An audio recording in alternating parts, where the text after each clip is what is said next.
Егер иштериңиз такыр жүрүшпөй жаткан болсо, сиз ойлогондой болбой жаткан болсо, эч проблемадан, кыйынчылыктан башыңыз чыкпай, оорудан башыңыз чыкпай, кыскасы иштериңиз артка кетип жаткан болсо, анын дарысы, анын жолуну Аллах Таала өзүнүн кереметтүү Кур'ани Кариминде мындай деп баяндайт да: Астауду биллах, فأما من أعطى واتقى وصدق بالحسنى فسنيسره لليسرى.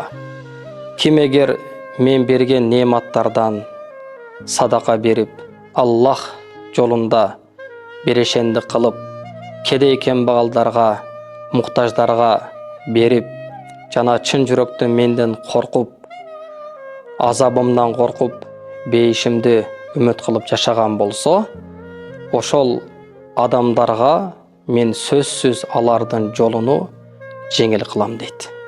Албетте ал адамдардын иши жеңил болот.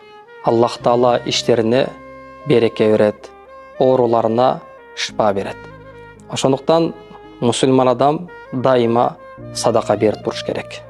Азбы, көппү айырмасы жок.